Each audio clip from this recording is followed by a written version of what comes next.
guys who love to talk fantasy baseball.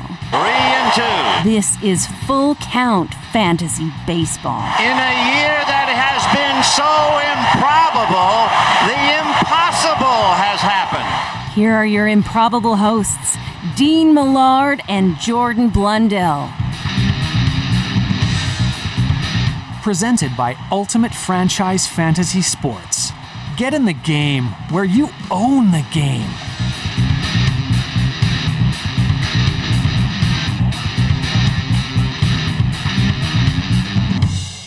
All right, we are back. Here we are for Full Count Fantasy Baseball. My name is Dean Millard. I am in steamy St. Albert, just outside of Edmonton. But my good friend Jordan Blundell, who is joining me on the show as usual. You're on a roadie with the Edmonton Prospects in Lethbridge. I believe you guys have a double dip. A happy Canada Day to you for that. Just quickly, what has it been like playing in this very rare heat? Now, if you were me, you would be used to this heat having grown up in Manitoba, but growing up in Alberta, we do not get near 40 degrees very often, and it usually doesn't last over a week. What's it been like playing in this, dude? Well, Dino, we've just had the one day so far in the heat wave. We were in Sylvan Lake on Tuesday, and BP was hot, man. It was like 5 o'clock BP. There's a lot of sweat going on there. But by the time game time started, Dino, is 7 o'clock. There was a little bit of a wind, so it was just a really warm game. It didn't feel sweltering. We'll see what happens in Lethbridge today. We've got a 2 o'clock start. That's midday, man. The sun's up there pretty high. I'm hopeful that we get that good Lethbridge wind today so we get a little bit of relief. So we'll see.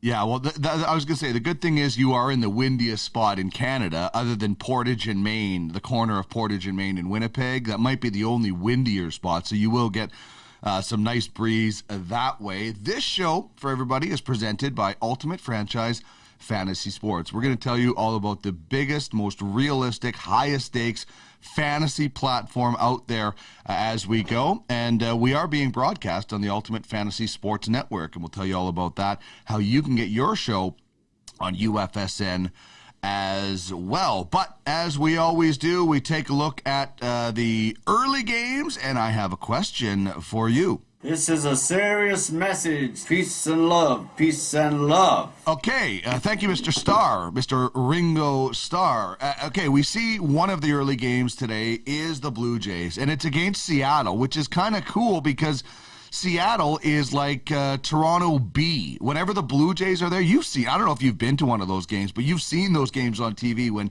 the Jays are in Seattle and all the Vancouver fans head down. But with the Jays in action on Canada Day, I'm going to ask you, who is the best Canadian in Major League Baseball right now when it comes to fantasy?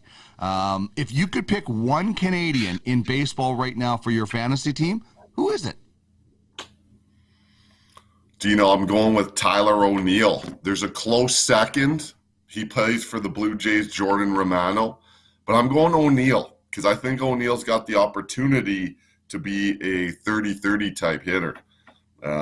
So far this year, he's got 15 bombs, 6 stolen bases, an 880 OPS, and he's about 50 at-bats shy of where all the other everyday guys are because he was out earlier in the year. So if you prorate that, I think he would bump ahead of Romano in fantasy value right now. I think Romano is slightly ahead of him in the fantasy point scoring. But I'm going Tyler O'Neill, man. Langley Blaze, a buddy of mine used to coach him back in my time out in Nanaimo. We had some battles out there, and kind of familiar with O'Neill, so I'm gonna lean towards O'Neill. I like the position guys, the everyday guys, a little bit better than the arms, but Romano is kind of one of those everyday arms because he's in the closer's role. So he's a guy that gets that opportunity every day, and he's fun to watch. So it was a tough call for me, Dino, but I go Tyler O'Neill on this, outfielder from the St. Louis Cardinals. All right, and so the Jays and Seattle today, two teams that, are sitting in third in their division, but still have, Toronto's only 7.5 games back. You can get hot. We've seen the Oakland A's get extremely hot for, after they started the season terrible, then go on a heater. So being 7.5 games back, or in Seattle's case, 6 games back in the AL West, definitely means you're still in contention. Now, you get closer to September, and, you need to be in that 3-4 games back. But right now is the time for both of these teams to maybe go on a bit of a heater here and a bit of a run. So we'll see what happens between the Toronto Blue Jays and the Mariners, getting underway at 11 a.m. Mountain Time, just after 1 p.m. Pacific Time. Big thanks, of course, to our title sponsor, Ultimate Franchise Fantasy Sports. It's the most realistic, the highest stakes fantasy platform out there. Whatever sport UFFS builds mimics nearly everything about the league it is based on. So hockey, we have the Klein Cup playoffs right now, mirroring the Stanley Cup playoffs. We are in the final just like they are. And if you want to get in on it, and you want to buy, say, a football team, you'll want to get to Vegas, July 16th to 18th. Massive VIP event, NFL Hall of Famers, athletes, entertainers, and franchises will be sold for the UFAFL, American football. And don't worry, we have baseball on the way. October 26th to November 7th, franchises for the Ultimate Fantasy League Baseball will be auctioned off. Get all your details at www.uffsports.com. And this is also how you can get a hold of us. You talking to me? You talking to me? You talking to me? Well, who the hell else are you talking? You talking to me? Well, I'm the only one here. All right, so you can contact us through Twitter, at Duck Millard, at Jordan Blundell 4. You can also email fullcountfantasybaseball@gmail.com. You can get UFSN if you're interested in getting your show on the network, UFSN at uffsports.com. And a couple of websites for you, fullcountfantasybaseball.ca and www.uffsports.com. Okay, dude, here are the headlines that I'm going with, and I'll get you to chime in on things as we go along. But using the Schwarber, a little play on Spaceballs there for use the Schwartz, but you're going using the Schwarber here. You talked about this guy a little while ago, and we have to keep talking about him, man. 25 home runs on the season. He was leading, and that's one back of Fernando Tatis Jr. for the NL lead.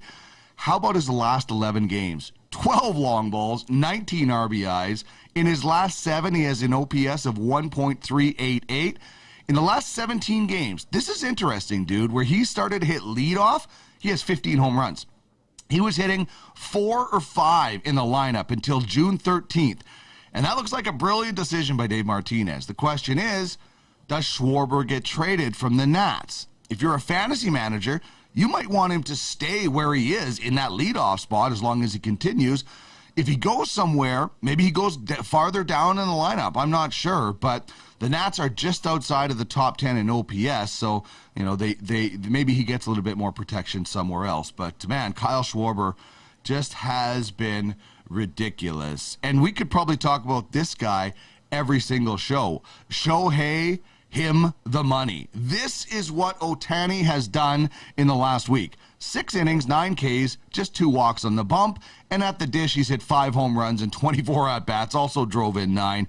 A 1.16 slugging and an OPS of 1.590, as well as a few steals.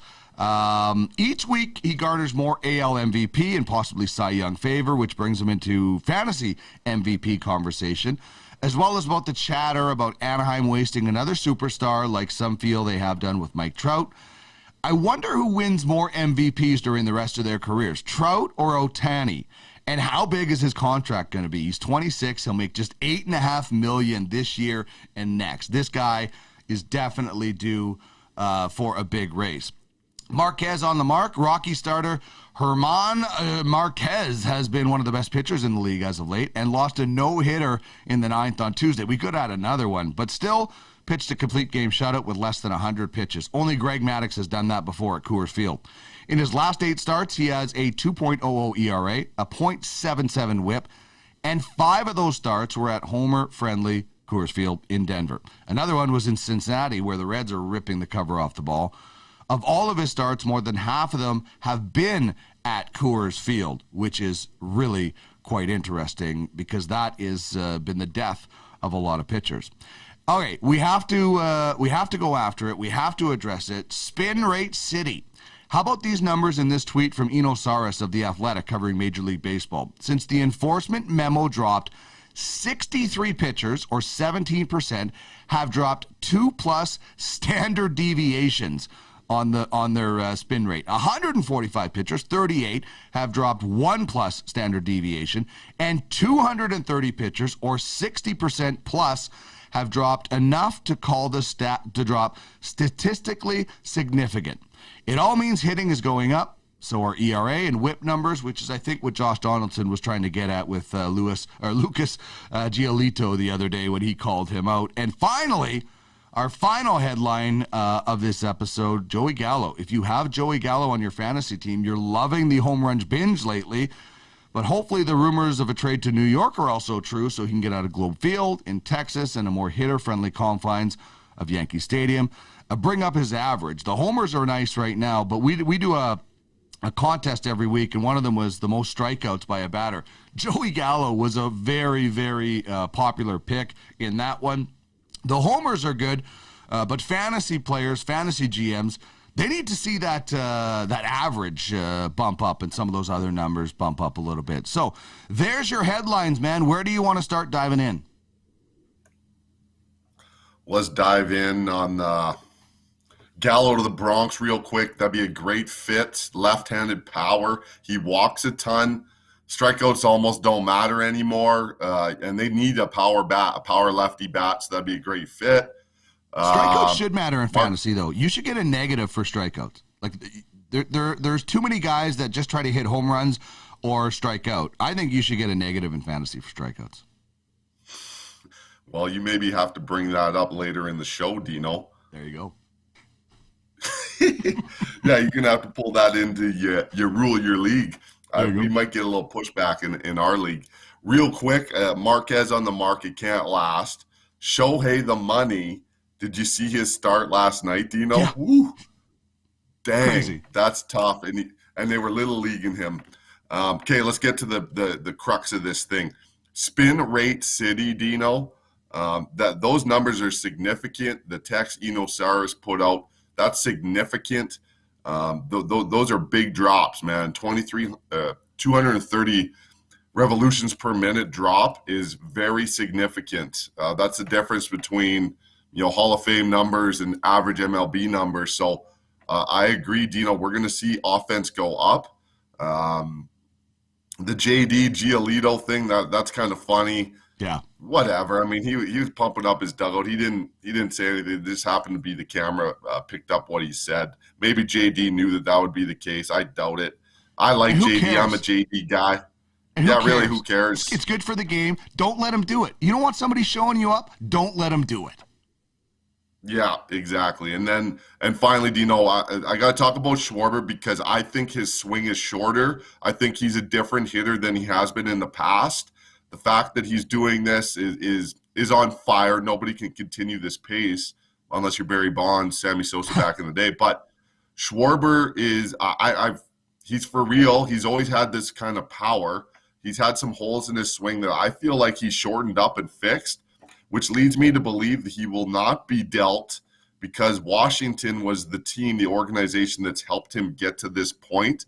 They know what they have in him. And I see him staying in Washington. Washington is, a couple of good outings away from coming back in that NL East. The NL East is up for grabs.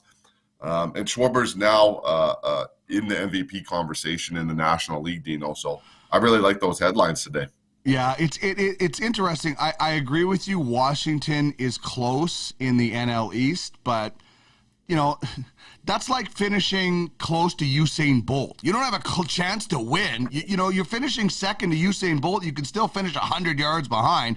That NL East is not, it's competitive, but it's not a good division. Like, I honestly, do you see the Mets being able to do any damage in the playoff? I just don't see the NL East being that good as far as contending. Now, you can get to the playoffs and anything can happen. We saw, the Nats do some pretty special stuff before when they were behind. But I just don't know if lightning strikes twice. And, Schwarber's got only one more year. It'll be interesting. If he does go somewhere, if you're a fantasy GM and you have Schwarber, you might want him to stay where he is in that new leadoff spot. And maybe that's something. I don't think a lot of people saw Kyle Schwarber being a typical leadoff hitter. Did you? No. When you create your own run, you don't have to grind in that bat and dump something into the outfield and steal 3 bags when you can just one swing and put the run up. Yeah. So it makes sense strategically.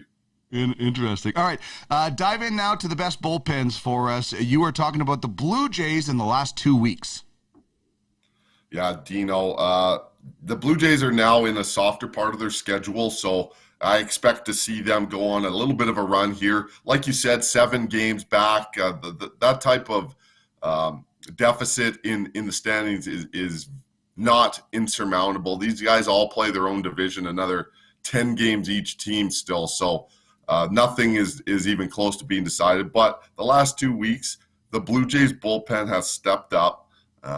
Tim Meza, who's had a little bit of an up and down season, is back to his dominant ways. He had a big outing for the Jays a couple days ago. 5 innings pitched, picked up a win. He's got 4 Ks, 4 holds, the 0 ERA, and the 0.6 WHIP. Enough said. He's dealing. The guy they picked up from the Marlins, I included him in this because I really like the pickup for the Blue Jays. It's a different look. He's very tough on right-handed hitters, which makes him and Tim Meza almost like a super reliever if they were mixed into one guy. They'll probably split some of that situational stuff. It'll go Simber to Meza or vice versa. Simber, 3 2/3, 0 ERA, no runs, and a 0.55 WHIP, Dino. So, he's dealing. Then we get to, I'm going to skip the next one, Joel Payamps. He's a young arm that started as the last man on the staff for the Blue Jays this year. And his numbers, his analytical numbers are through the roof. So see an uptick in his usage here coming. Again, a 0 ERA, limited work, 0.38 WHIP. Tyler Chatwood, he's been a very important part of this bullpen. And although the ERA says 5.79, that WHIP of 0.86 is tremendous. That's the type of thing that happens to relievers every once in a while. They have a blow-up inning that just absolutely trashes their ERA. And obviously you don't ever want to, have a horrible inning, but it happens. And what it does is it makes your next 2 weeks look horrible. Yeah. And that's not the case for Chatwood. So he's a reliable guy, and I think he's heading back into that real nice groove. And I'll finish up with Jordan Romano, the Canadian. He's back to being dominant, Dino, and he's got a chance to be a closer, like a real legit closer. And the Blue Jays need somebody at the back end to solidify. And I think Romano's doing that right now. 6 1/3 innings pitched over the last 2 weeks. He's got a win, 3 saves, 8 Ks. But I'm going to tell you what, Dino, the theme of the Blue Jays here is that 0 ERA. And, mix that in with a 0.95 WHIP. He's barely allowing a guy per inning. That's great news for the Blue Jays. They're still going to add to that bullpen, Dino. But watch the Jays here. They're a couple decisions away, and they've got the resources to get it done. Watch the Blue Jays here, man. They're going to sneak up. They've got a chance in what I think is the best division in baseball, the AL East. It's Murderer's Row with the Yankees, the Red Sox, Tampa Bay, and the Blue Jays. That's going to be fun to watch, Dino. Yeah, you've never heard of the NL West or something like that, or what? Yeah, you know what? The NL West is played out, Dino. Who can stay up that late for the games? We got to get the East Coast some love here. You got the three of the best teams and two of the worst teams in the NL West. By the way, one of those worst teams just made a trade. Bob Nightingale reporting the Yankees are getting Tim Locastro from the D-backs for minor league right-handed pitcher Keegan Curtis.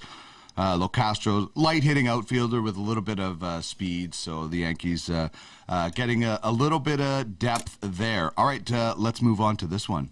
Welcome to another edition of Thunderdome! You be cocky and arrogant, even when you're getting beat. 2 men enter, 1 man leaves. Prediction? Yes, prediction. And right now, I've got 2 men. It's serious. All right, so I am doing something a little different with you this week when it comes to Baseball Thunderdome. For people that don't know, what Baseball Thunderdome is I'm going to give Jordan 2 players to choose from for fantasy purposes, and he has to pick one of them. So are you ready for prospect version Baseball Thunderdome, my good buddy? I am ready, Dino. All right. Who are you taking between these 2 prospects? And I'll give you a hint. It's the number 2 and the number 4 prospects in Major League Baseball. Adley Rutschman or Jared Kelenic. Baseball Thunderdome Prospect Edition. Who are you going with? Dino, that's a tough one, man. I love it. I'm glad you did this to me. Okay, first off, I love left-handed hitters. Left-handed hitters. So that's a wash. I like them both. Then we look at where they're at in age. 20, 21, same deal. Same age. Then we look at what kind of impact can they have on a day-to-day basis. And this is where I'll separate these guys, and it's tough to do because I like both prospects a lot. I'm going to separate it with this, Dino. A left-handed hitting catcher is so valuable for an offensive lineup that it supersedes almost every other positional situation that you have. Mm-hmm. If you can have a catcher that can produce, that has production, that hits left-handed, it takes a ton of pressure off of the organization to find more left-handed bats. And then on top of that, Dino, if that left-handed hitting catcher is legit and can handle a pitching staff over a major league season, the value there, it skyrockets. He's going to deal with 20 different pitchers throughout a season, all the guys that get called up. He's going to handle all their in-game adjustments. He's going to handle pitch calling. He's going to squat back there, 135 times out of 162 games. He's going to hit somewhere in the middle of the lineup with the left-handed bat. I can go on and on, but a left-handed hitting catcher will always be the most valuable player on the field. I got Adley Rutschman as my Baseball Thunderdome pick. Well, and you look at some of the great catchers of all time. Not a lot of them are left. You think of the greatest catchers of all time. There's not a ton of them that are left-handed. So, Mike Scioscia was a pretty good left-handed hitting catcher in his day. Darren Daulton of the Phillies, and you go down the list.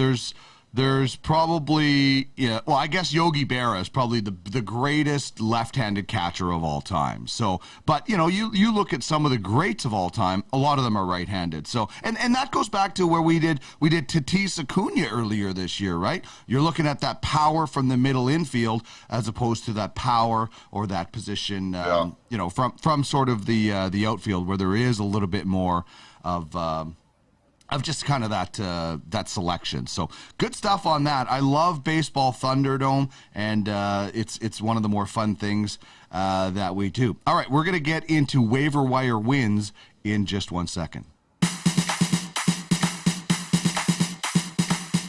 This is Full Count Fantasy Baseball. You lollygag the ball around the infield.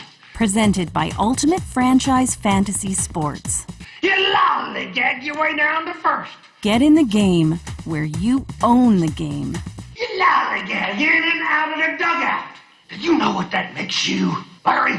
Lollygaggers. Lollygaggers.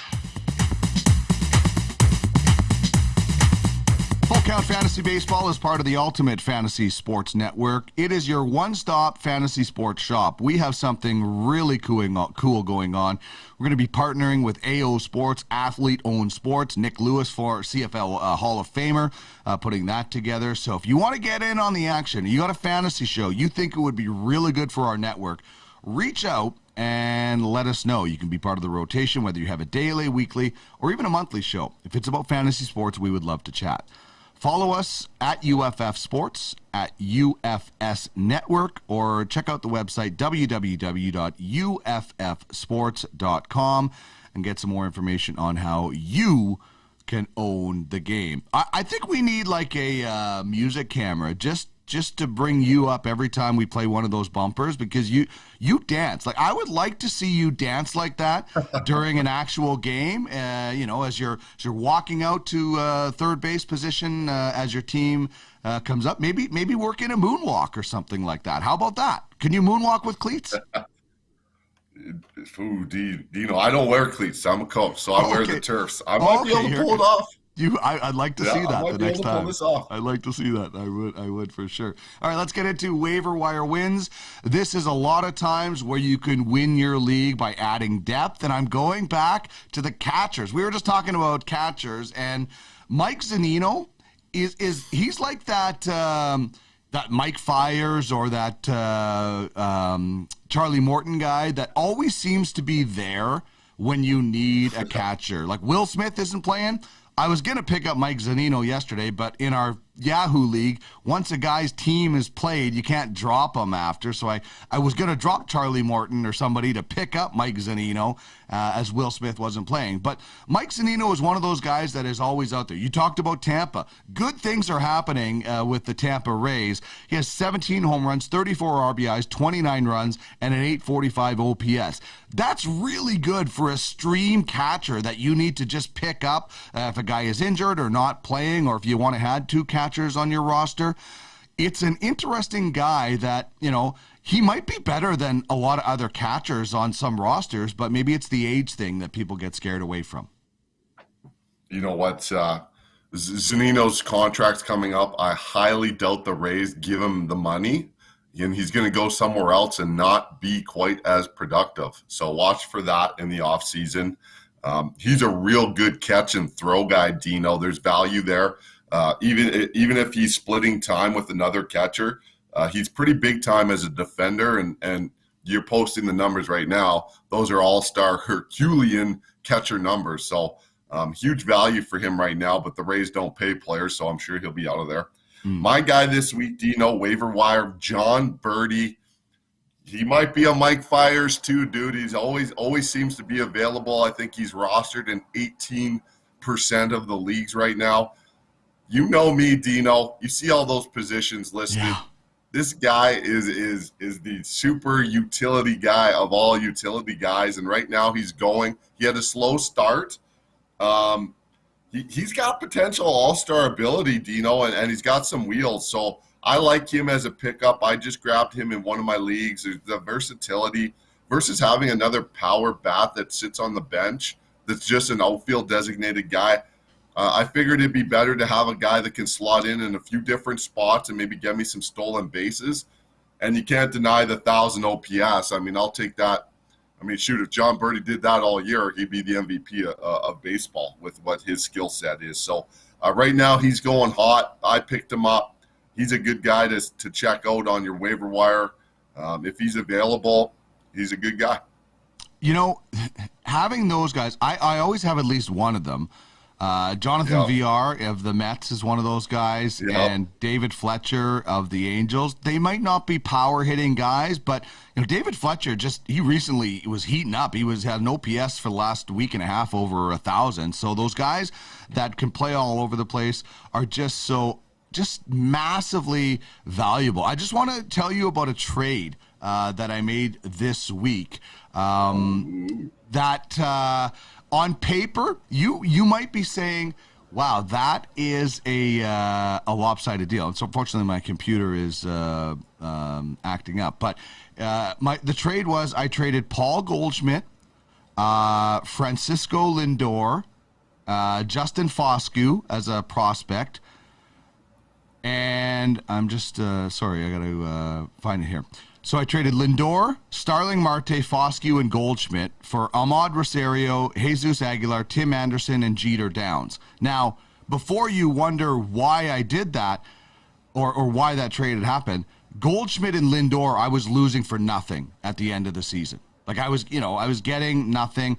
And both of those guys have been struggling this year. It's not, losing them is not going to mean. Jeter Downs is the guy I got really excited about. And I like Tim Anderson, too, because some of these guys came in with contracts that I can keep. So it allowed me to get a few players for down the road and also get rid of players I wasn't going to get anything back and pick up, the number 2 prospect in the Red Sox, who I'm going to talk about a little bit later. But your thoughts on that deal? Dino, I really like it. I'm a big Lindor guy, but there's a good chance Tim Anderson at least equals what Lindor will do, if not surpass that. Tim Anderson's numbers over the last 162 are outstanding. And I don't see that not continuing. So good deal right there, Dino. And I agree with you. I like you getting Jeter Downs in that deal as well. Goldschmidt, he's a classic baseball player, but I don't see any more ceiling. Like he's at the peak, and there's going to be some regression. I think Lindor will come back to being what he normally is, but you've got Tim Anderson instead. Yeah. Ahmed Rosario, I feel like that's a guy you end up releasing at some point, but throwing in the deal. Yeah. Just gives me some depth at shortstop. Yeah. I think Tim Anderson has a chance to surpass Lindor moving forward. And Jeter Downs is the better prospect. So I think that's a good deal for you, especially with the contracts expiring. Yeah, and I traded Justin Foscue, a second baseman in the Rangers organization, and then the guy, he dropped him, and I just picked him back up again and then moved Jesus Sanchez up to my main roster, who's hitting not bad so far. So it's basically I got one of the guys back in the trade. I was really surprised the negotiations of that trade went as easily as they did. So anyway, I wanted to run that by you before we jump into your top 3 in the division. And I love this because we're always looking at, we just talked about some competitive divisions, and you're going to what I think is one of the best individual players in a division, the NL West.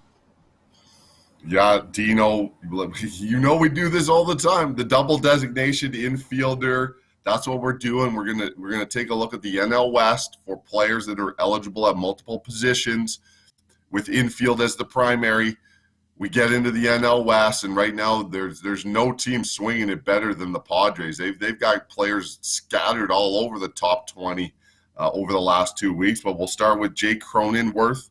Dino, a first base, second base, shortstop designated player. Huge value there. 16 hits, 14 runs, 6 bombs, 14 RBIs in the 1,400 OPS. 14s are wild, Dino. If this were Vegas and 14s was a game, Cronenworth would be cashing in. Then we got number 2, Manny Machado, who's having a little bit of a down year, aside from the fact that he's still putting numbers up. Kind of weird to say, but third base, shortstop, and frankly, Dino, they might as well add second base to that designation. He plays short right field more than he plays anywhere else. So at some point, fantasy baseball better. The other day, he almost made a catch on the warning track, dude, in right field. Yeah, like, we'll put right field sucks, and second base on there. Get rid of the shift. That's brutal. 16 hits, 3 bombs, 12 ribs. I like the 2 stolen bases, Dino. You know that. 1,000 OPS. Those are all-star numbers. Manny Machado is doing Manny Machado things. And then we catch the wave of the San Francisco Giants, the surprise team in baseball. How are they doing it? Nobody knows. This is crazy. The Giants, 50 wins already. Are you kidding me? On a roster that some people would have picked to finish last. Yeah. Even Giants fans. Wilmer Flores. Jack Cookson has texted me, and he's continually telling me it's not going to last while they continually keep staying at the top. Well, you know what? The pitching is baseball, and their pitching staff's doing it. But Wilmer Flores, first base, second base, third base designated player. Maybe he is finally maturing into a consistent everyday player. He's had flashes over the years, and when he was with the Mets, flashes of just really great play. Maybe this is one of the reasons there's some maturity level there. The Giants are a veteran team. Wilmer Flores is flourishing. Over the last 2 weeks, 4 bombs, 8 ribs, 9 runs scored, and an 1,100 OPS. We'll take that any day. So Wilmer Flores, the versatility, there's a few guys out in the NL West doing that. So that's top 3 in the division for the National League West, double designated infielder eligible. Well, it's interesting. Was Wilmer Flores the guy who thought he had got traded by the Mets in that one game, and then he didn't get it traded? So, maybe he's becoming famous for something more than that GIF or meme or whatever it might have been. But the guy, he's not a double designated infielder, but the guy who might be having the biggest effect on that team might be Buster Posey. Like the season that this guy is having. This is a former MVP, obviously the World Series champion, but this guy's having a great season, and there might not be a better, quote unquote leader in the game of baseball right now than maybe Buster Posey. And this is coming from a Dodgers fan, man. It's hard for me to say. You know what? That means something to me, Dino, that you're saying that about a Giants player. But it's true, though. He's having a hell of a season. It's respect, right? You gotta listen. Yeah. I'm not cheering for Fernando Tatis, but I respect what he does. I'm not cheering for Buster Posey, but I respect what those guys do. And if you can't respect your opponent at the very least, then you shouldn't even be playing in the game or being a fan. That's my opinion. I don't have to cheer for him, but I got to realize it's just you got to realize how good they are and. Give them their due. All right, we're going to look ahead into the future with our prospect peak in just 1 second.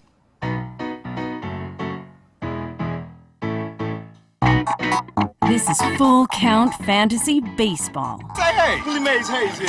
Play like Mays, and I run like Hayes. Presented by Ultimate Franchise Fantasy Sports. Well, you may run like Mays, but you hit like shit. Get in the game where you own the game. Every time I see you hit one in the air, you owe me 20 push-ups. Full Count Fantasy Baseball is presented by Ultimate Franchise Fantasy Sports, the most realistic fantasy platform around. The Ultimate Fantasy Hockey League mimics everything about the NHL, from a scouting program to playoff series. We are in the finals of our Klein Cup, which mirrors the Stanley Cup, and we have a playoff draft where you pluck from the non-fantasy teams that didn't make the playoffs. And every league will be like that. Baseball, same thing. You're going to have to plan. If you're in that wild card game, you're going to have to plan your playoff draft to get through that wild card game. First of all, there's so much strategy that goes into it. And these aren't just fantasy players. They are going to be NFTs, digital assets on the Zilliqa blockchain. You can bid on, you can trade, you can build your team or your scouting platform. With UFFS, you own the game. So get in the game at www.uffsports.com. All right, man, let's take a look into the future as we dive into prospect peak. And I talked about him earlier. Jeter Downs is the guy I'm going with because I just picked him up. Another double designation, shortstop and second base with the Red Sox. He's in AAA. This is his career over 4 years in the minors. 327 games, 50 home runs, 178 RBIs, 79 stolen bases. You know I love that too. If every player could be Vince Coleman, I would be happy. And an 809 OPS. So this is the kind of the big piece in the Betts deal to the Dodgers. He did have a scary head injury during a collision at the plate this Tuesday.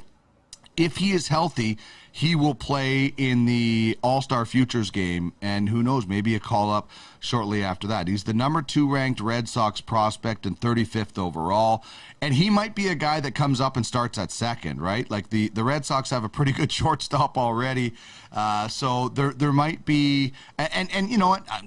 I read an interesting article that, his name is Jeter Downs, so he's already got one name to live up to because his mom was a huge Derek Jeter fan, but now he's known as the guy traded for Mookie Betts. So there seems to be a lot of pressure on this guy, and his numbers aren't terrific this year. Like, they're not like Wander Franco and some of those other guys. And I hope he's not feeling the pressure of the name and the name of who he got traded for. But Jeter Downs is who I'm going with. I expect him to be in Major League Baseball by next year at the latest. Yeah, I don't quite think he's the level of prospect of a Wander Franco or Vidal Brujan. Sure. I think Jeter Downs becomes an everyday player. But you know what, Dino? I'm not sure he's going to hit for enough to hit in the middle of a lineup. So you know he's a winning player, but I'd like to see him up with the Red Sox and trying to develop that double play chemistry with Xander Bogaerts. So let's take a look at the next prospect. We're peeking at the number 1 overall pick, the guy that signed the largest signing bonus in draft history, Spencer Torkelson. He's from Arizona State. He's a California kid, Pac-12 player, 6'1", 220, righty.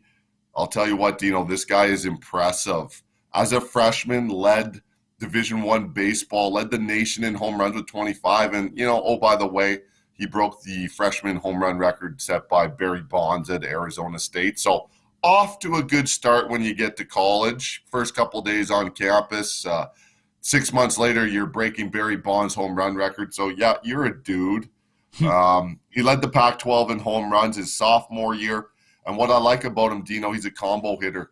And what I mean by that is there's big-time power along with an extremely precise discipline at the plate. He knows what he wants to hit. He swings at the right pitches. He offers the barrel at the right pitches. And he takes pitches he doesn't want to crush. And that's the difference between a guy like him, and, you know, obviously he's got to prove it, Dino, and a guy like Joey Gallo who will offer at more pitches. He'll take pitches, but he'll also chase. This guy's got big-time eyes. His on-base percentage in college was outstanding at a 440 clip. You know what? When he goes to high A, he plays 31 games. He swings 312, on base 440, and then slugs high 500s. That gets you a call-up, Dino, and now he's in Double-A. He's off to a little bit of a slower start in Double-A, but he is 21. There's a chance he gets called up. There's some service time issues, so we may not see him until next year because of that, Dino. But he's by 2022, April, May. I expect to see him as an everyday Major League Baseball player and doing damage right off the hop. So keep your eyes on Spencer Torkelson. You mentioned Barry Bonds. Are you a Simpsons fan? Were you a Simpsons fan growing up? I like Simpsons. Yeah, there's some funny parts. You remember the Burns softball episode, right? Oh, like that's a classic. So everybody makes note of how the Simpsons have predicted so many things. All the things of their episodes. Donald Trump becomes president. But that baseball thing was so funny because I think it was Ken Griffey Jr. that ended up getting gigantism and his head got so big. That's the same thing that happened to Barry Bonds, man. Like the Simpsons predicted another thing, but they just had the wrong baseball player. But they predicted a baseball player would get gigantism. And you look at Barry Bonds' head when he was in Pittsburgh, where, by the way, he probably could have been a Hall of Famer just alone on if he stayed there and did that. But then he goes out west. So I just when you mentioned that, it just made me kind of chuckle about the Simpsons doing it again. That is one of the best episodes of all time. Strawberry hit a home run. I told him to do that. I love it. Okay, let's get into our final segment. We're going to talk about some rules. Smokey, this is not Nam. This is bowling. There are rules. I don't think it taints it. What you talking about, mister? You're crazy. I like you, but you're crazy. All right, so in Rule Your League, we're going to tell you some rules to add into your league or rules to live by in fantasy baseball. Last week, my rule was always have somebody that you can drop. So you're not tied to anybody in case you need it. This week, we talked quickly about strikeouts. In the Ultimate Fantasy League Baseball, there are negatives. There are negatives for errors. There are negatives for batters striking out. There are negatives. We have a whip, so we don't need the negatives for the walks. But there are negatives for different things: blown saves, losses. I think fantasy leagues should have negatives, especially errors, so you just can't get a guy who boots it all the time. But that's not my rule this week. That's just a thought. I always think there should be negatives in fantasy sports. But my rule this week is we have this in one of our baseball leagues where you cannot release a player that you have signed to a 4-year deal. So in our league, it's a dynasty league, and you can sign guys from either 1 to 4 years, and you have a 52 cap limit. But what we brought in a while ago, and this was my idea, and it's burned me, man. It has burned me. If you sign a guy to a 4-year deal, you cannot release him until his final year, or he actually retires, or goes to Japan or something like that, or the Korean Baseball League. So what it does for me, Jordan, is it makes guys think, okay, am I going to sign this guy to a 4-year deal? When you're drafting Clayton Kershaw in his prime, yes, you can do that. But, I traded for Mike Fultonavich, who had been signed to a 4-year deal. That's killing me right now because I'd like to release him, although he has been better as of late. But I had Addison Russell one time when he was in the minors on my lineup because I had foolishly signed him to a 4-year deal, or maybe somebody had signed him and I traded for him. But I just like it because it makes guys just think a little bit before they just throw out a 4. Like in our football league, I just throw 4. I'm Oprah with 4-year contracts. Everybody gets one, and then I could just release them wherever. In baseball, it makes you think because, okay, if I'm going to re-sign this guy, what do I sign him for? 2 years, 3 years? I don't want to be stuck with him if he falls off the cliff. You're explaining what a good GM goes through, man, and that's why I love that type of league. You're right. You have to take a chance if you're going to go that term with a guy. You better be pretty sure that he's capable of maintaining at least the level that he's at. And if you're going to make that commitment, you're hoping that his ceiling's a little bit higher. So I love that rule, Dino, and it keeps GMs accountable. Like you said, in the football, you could just hand out contracts like Oprah. You get a contract, you get a contract. In this way, you are accountable. It makes it so that it's fair as well, that you have a decision to make ultimately at the end of the day that affects everybody in the league. And that's good for fantasy baseball. So I love that rule, Dino. Yeah, and you know what else it's good for? If you're a rebuilding team, you can go to a team and say, hey, I know you got this guy on your roster that still has 2 years left and you can't release him. I'll take him now with an extra draft pick or something off your hands because I've got the room. So it allows those smaller teams to take on bad contracts and get something with that as a little bit of sugar on top. So I just think it's good. I think there should be always accountability. All right, quickly, you got to get out and get ready for a doubleheader, but let's get to the weekend watch. When you're not watching your team hopefully win down in Lethbridge, I want to know what you're going to be watching. I am going to be going tomorrow night. Urias, Scherzer, Dodgers, Nationals. Does Scherzer get dealt? That's a question for the Nationals. There was a lot of talk about him getting dealt, but as you mentioned, they're kind of in the mix in that. Well, they are in the mix in that division, so maybe he doesn't get dealt. But Scherzer, Urias, one guy on his way up to winning Cy Youngs, the other guy has been there. So I'm looking forward to that matchup for sure. I love that matchup, Dino. I'm going to go team matchup. Instead, because it doesn't quite line up. We just miss a DeGrom versus Garrett Cole matchup, but the Subway Series is back on. You got the Yankees and Mets going at it this weekend. Cole's going on Saturday. I believe DeGrom's throwing today, so we just missed that opportunity. That would have been awesome to see DeGrom versus Cole. Nevertheless, whenever the two New York teams play, it's pretty special. It'll be fun to watch and see what's going on. The Mets can't score runs. They could pitch it, and the Yankees are struggling in all sorts of different ways. One day they can pitch it, the next day they can't. One day they can swing it, the next day they can't. Inconsistency there. You're hearing whispers of fire Booney. I don't think that's going to happen. But the Yankees are underperforming, so expect more additions to that roster. And honestly, Dino, I'm not sure when it's time to get rid of Rougned Odor, but he's not a big league player anymore, and I'm not sure why the Yankees even went and got him. So that's going to be a fun series to watch for me, Dino, and I will be tuning in because I've got Garrett Cole in our league.